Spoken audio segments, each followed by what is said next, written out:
আপনারা কি মাছের তেল খেতে পছন্দ করেন? খুবই ভালো লাগে। মাছের তেলে ভাজা হলে গরম গরম এক থালা ভাত নিমিষেই উড়ে যায়।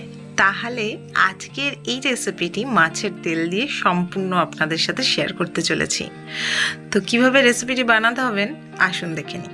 সবার প্রথমে নিয়ে নিতে হবে কড়াইতে সরষের তেল। তো এখানে আমি 1 হাতা বড় হাতা সরষের তেল নিয়ে নিয়েছি।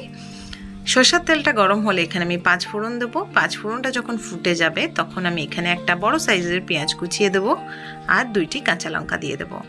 পেঁয়াজটাকে হালকা করে ভেজে নেবো যাতে পেঁয়াজের কাঁচা ভাবটা চলে যায় আর পেঁয়াজটা সম্পূর্ণ নরম হয়ে যায়। তো চলুন হালকা করে পেঁয়াজটাকে ভেজে নেওয়া যাক।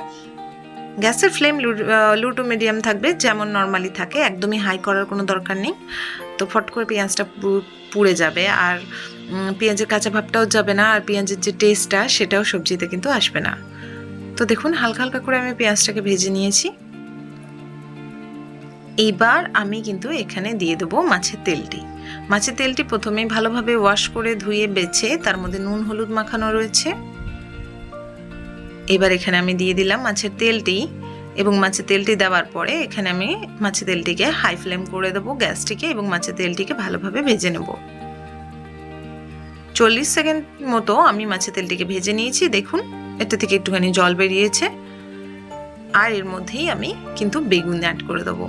এখানে আমি 3টি বেগুন নিয়ে নিয়েছি, একদম ছোট ছোট মিডিয়াম সাইজের। আপনি যদি কোয়ান্টিটি বাড়াতে চান তাহলে আর একটু বেগুন কোয়ান্টিটি বাড়িয়ে ফেলবেন এবং যদি বড় বেগুন হয় তাহলে একটা বেগুন অনেকটাই সবজি হয়ে তৈরি হয়ে যাবে। 2 চামচ এই রেসিপিটি আপনি যখন বানাবেন 2 চামচ এই তরকারিটির সঙ্গে আপনি ইজিলি এক থালা ভাত খেয়েই ফেলবেন নিমিষে। যাদের খুবই পছন্দ মাছের তেল তারা তো অবশ্যই এখানে আমি বেগুনটি অ্যাড করে ভালোভাবে নাড়াচাড়া করে দেবো এবং নাড়াচাড়া করে এটিকে হতে দেবো। এই সময় কি হবে, মাছের তেলটিও খুব সুন্দরভাবে তেলের সঙ্গে ফুটে এটি একটা সুন্দর টেক্সচার নেবে এবং তার সঙ্গে বেগুনটাও সেদ্ধ হয়ে যাবে, কারণ এতে একটুখানি জল রয়েছে। আমি এখানে কিন্তু এক ফোঁটাও জল আলাদা করে ইউজ করিনি। এই তরকারিটি রান্না হতে হতে আমরা একটা একটা করে মশলা অ্যাড করতে থাকবো। তো সবার প্রথমে আমরা দিয়ে দিয়েছি 1 চামচ রেড চিলি পাউডার, যেটি কাশ্মীরি রেড চিলি পাউডার, সম্পূর্ণ কালারের জন্য।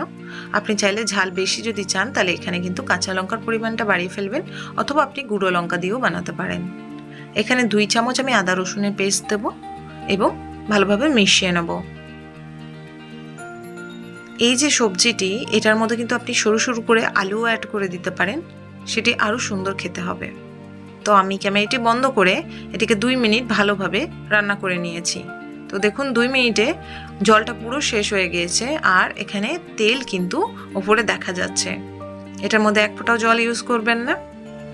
তো এবার আমি এখানে দিয়ে দেব ভাজতে ভাজতে 1 চামচ জিরে গুঁড়ো, 1 চামচ ধনে গুঁড়ো, ভালোভাবে মিশিয়ে নেব। খুব ভালোভাবে মিশিয়ে নাড়াচাড়া করে এটাকে আমাদের ভাজতে হবে যতক্ষণ পর্যন্ত এক ফোঁটাও যেন জল না থাকে আর মাছের তেল থেকে খুব সুন্দর যেন তেল, দেখুন খুব সুন্দর চারিদিক থেকে একটা তেল বেরিয়ে আসছে এবং সুন্দর একটি গন্ধ বেরোবে আর মশলাগুলো খুবই ভালোভাবে ভাজা হয়ে যাবে। এবং এটা খুবই হেলদি বাচ্চাদের জন্য, যাদের স্কিনে প্রচুর পরিমাণে ড্রাই, তারা কিন্তু এই মাছের তেল খেতে পারে। তার জন্য স্কিন প্রচুর গ্লেজ হয় আর তার সঙ্গে এর এই হেলথের জন্য অনেক ভালো। মাছের তেল দিয়ে ভাত খেলে হেলথটা অনেক ভালো থাকে এবং অনেক মোটাও হওয়া যায় মাছের তেল দিয়ে ভাত খেলে, এটা শোনা যায়। তো এটা আমরা আরও 5 মিনিট ভালোভাবে রান্না করে নেব। আর দেখুন একদমই রেডি হয়ে গেল মাছের তেল দিয়ে বেগুনের রেসিপিটি। এটি গরম গরম ভাতের সঙ্গে খান, আশা করি আপনাদের অনেক ভালো লাগবে। ভিডিওটি ভালো লেগে থাকলে অবশ্যই একটা লাইক করবেন আর না ভালো লাগলে অবশ্যই ডিসলাইক করতে পারেন, কমেন্ট করে জানাবেন এবং চ্যানেলটিকে অবশ্যই সাবস্ক্রাইব করে রাখবেন ডেইলি নতুন নতুন ভিডিও দেখার জন্য। দেখা হচ্ছে পরের ভিডিওতে, ততদিন সবাই সুস্থ থাকুন, ভালো থাকুন।